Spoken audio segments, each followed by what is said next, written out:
This video was made possible by Wix. If you're ready to create a website, head on over to wix.com/go/infographics2019 to try out one of their premium plans right now. German philosopher Friedrich Nietzsche once said, "Without music, life would be a mistake." He was probably onto something. How many of you can remember the first song you appreciated when as a small child you started tapping your feet and realized a bunch of notes, a catchy melody could make you feel happy or even ecstatic? This happens to us at a very early age, perhaps before we're old enough to really understand what music is, before we cling to a genre as an identity, or can fully respect the depth of the music itself or the lyrics that sometimes support it. It's as if we like music a priori, meaning our love of music was kind of built in. And today we're going to try to understand why we love our tunes. In this episode of The Infographics Show, why do we like pop music? There are lots of reasons why we like music, and it's not all about neurochemistry and dopamine hits. For instance, music can be tribal. It can symbolize how we feel at certain times in life, represent our ethos, our club, so to speak. The punk music of the 70s defined a clique, where you could say that classical music has often been the favored music of the upper classes. But first, let's talk about the science of why we like music. We warn you, our relationship with music is complicated. Later, we'll also discuss why so many people like popular or pop music. In 2001, a study at Montreal's McGill University set out to find what happens in our brains when we listen to music. Those neuroscientists told us that they use something called magnetic resonance imaging to see what happened in our brains when we listened to what they called pleasurable music. They did not define pleasurable, so we can't say if the music was the Wu-Tang Clan, Ed Sheeran, or Arcade Fire. Perhaps different styles of music have different effects on the brain, but we'll get to that later too. Okay, so the scientists told us that we listen to pleasurable music, parts of the brain called the limbic and paralimbic areas are activated, and these are connected with the feeling of euphoria. Yep, we get a dopamine rush from music, just as we do when we make love, complete a jigsaw puzzle, or bite into double-dipped chocolate lava cake. But the problem is we know that we get a rush from making love, so we make love more and procreate, and humanity goes on. We know we get pleasure from food, so we eat and don't become emaciated and finally dead. But why does someone blowing into a saxophone give us this rush? Well, the sad answer is that no one totally understands. According to the BBC, some scientists say that it's about expectation and payoff. We hear sonic patterns and regular beats, and unconsciously we're predicting what happens next. We get emotionally involved, and when we hear what happens next and we expected it, we get a thrill. Possibly like that feeling when your hairs stand on end or you get that rush up your back and neck. That's the payoff produced by dopamine. This all goes back to how we evolved. We listened to patterns as early humans, and those sonic patterns could signify danger or joy. And music is a pattern that can induce fear or panic or joy. Of course, if you listen to very alternative tunes or what you might call experimental music, it's not predictable at all. Maybe that's the stuff your parents call unlistenable. But for the most part, most genres have melodies or predictable parts. They have crescendos and blissful harmonies. This gives us a buzz, while we might say extremely experimental stuff at least intrigues us. Science goes further, saying that in the past when we were hunter-gatherers, we might hear sounds of animals. A lion's roar might produce adrenaline, while bird singing might induce calm. Nature's tendency to overact provides us a golden opportunity for musicians, said one scientist. What he means is that music manipulates us.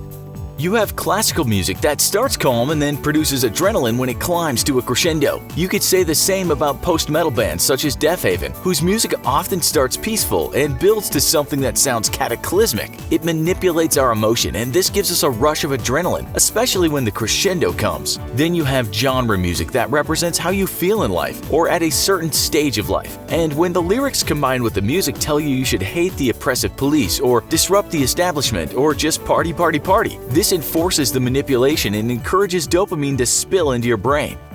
It goes further though. We're told that music is culturally specific, so one culture might find a kind of music jarring, as what they expect to happen doesn't happen. Remember, we get off on what we can predict. The BBC writes, all of us develop a strong subconscious sense of which notes sound right, whether in sequence in a melody or sounding together in harmonies. An article in Vox stated that this is why we can get bored of music when we can't predict the patterns. That might not last, as we've all had some point in life where it took us some time to get into an album or a piece of music. We might have also said that we liked something initially and then got bored of it, possibly because it was just too predictable and bland. We're also told by the French Institute of Science that music is like language and all humans hear tones in others' voices that sound angry, sad, etc. If someone with a high-pitched tone talks fast and with energy, it can sound happy, like lots of electronic dance music. A low-pitched slow warble might sound sad, as you might feel when trying to get through a full Bill Callahan album. And music has a far wider range in the voice, so it can manipulate us more. Search on YouTube for 90s rave clubs and you'll see what we're talking about. The people looked possessed. Of course, there were sometimes added stimulants. So why do we like pop music? In a book called The Rest is Noise, the writer said, "Music may not be inviolable, but it is infinitely variable, acquiring a new identity in the mind of every new listener. It is always in the world, neither guilty nor innocent, subject to the ever-changing human landscape in which it moves." As we know, music sometimes defines who we are, or at least we relate to it. There are styles of music that help us be part of the tribe, and we feel comfortable with that music. We can predict it, and in turn, it gives our lives some meaning. Whether you've ever defined yourself as a punk, a hip-hop devotee, a psychedelic psychonaut, a death metal fan, or a lover of jazz, that music becomes part of who you are, and you receive pleasure in the form of dopamine when you listen to it. For this reason, though, while you get intensely invigorated listening to Rage Against the Machine, your mother might not receive your kind of dopamine hit. She might be more attuned to the Frozen tune, Let It Go. We're not all alike. Another study asked 126 participants in Montreal to bring in all the songs they really liked. They then tried to see how much pleasure a person derived from listening to songs of different genres. By looking at the brain, they could predict how much time a person would spend or was willing to spend on a certain song. Those areas included the amygdala, which is involved in processing emotion, the hippocampus, which is important for learning and memory, and the ventromedial prefrontal cortex, which is involved in decision-making, wrote the scientists. They concluded that people just listen to music that they've experienced already and can predict. It's what they feel at home with. They said we have a musical template, and even when we listen to something new, we are using those templates to see if the music fits with what we're accustomed to.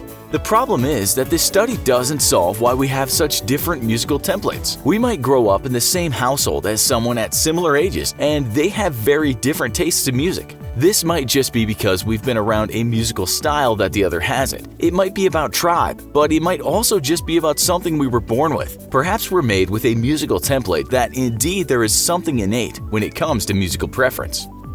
Now, with pop music, it's usually very easy to listen to and it's very predictable. It's usually not full of nuance and we don't have to be refined musical aficionados to like it. It's made that way so it sells, and it's liked by the largest audience. In one article, a researcher wrote, "Pop music is actually getting more and more homogeneous." The study at the Medical University of Vienna in Austria looked at 15 genres of music and 374 subgenres. They studied each genre's musical complexity, and they found that the more complex the music was, the less it sold. The best-selling music was simple. It was what they called generic. They wrote that music is becoming increasingly formulaic in terms of instrumentation under increasing sales numbers due to a tendency to popularize music styles with low variety and musicians with similar skills. Could we cynically call this the dumbing down of music? The great big sellout? Well, business is business, and if producers can create something formulaic that we can all easily predict and enjoy, that doesn't offend, doesn't cause fear, doesn't upset even the most sensitive parent, perhaps they're just doing their job. Pop music is also marketed well, and it's what we are exposed to a lot. It doesn't carry serious messages, it doesn't attempt to have profound social impact, and the majority of people just want something easy to listen to that they're familiar with. That's not to say bands with serious messages haven't broken the charts. Just look at Kendrick Lamar, Nirvana, the Red Hot Chili Peppers, and even our dear old Beatles. They all did extremely well and were not what you'd call simple pop. The later Beatles, at least, or trying to be something they weren't.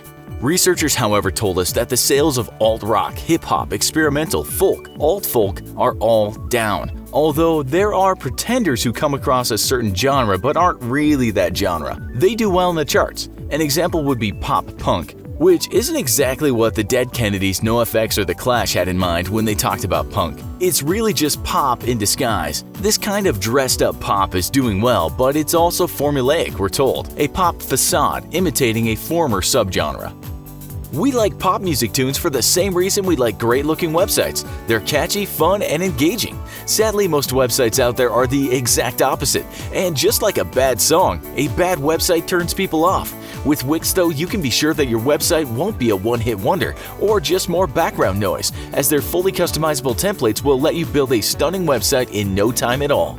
If design isn't your thing, though, or perhaps you're in a rush, then relax and let their powerful ADI tool whip up a fully custom site for you in seconds, just by answering a few simple questions.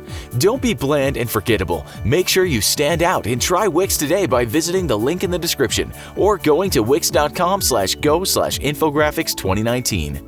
Will more subcultures develop with less generic music that will become popular? Are we destined to have homogeneous tunes in the charts from top to bottom forevermore? Tell us in the comments. Also, be sure to check out our other show, Why Do So Many Scams Come From Nigeria? Thanks for watching, and as always, don't forget to like, share, and subscribe. See you next time.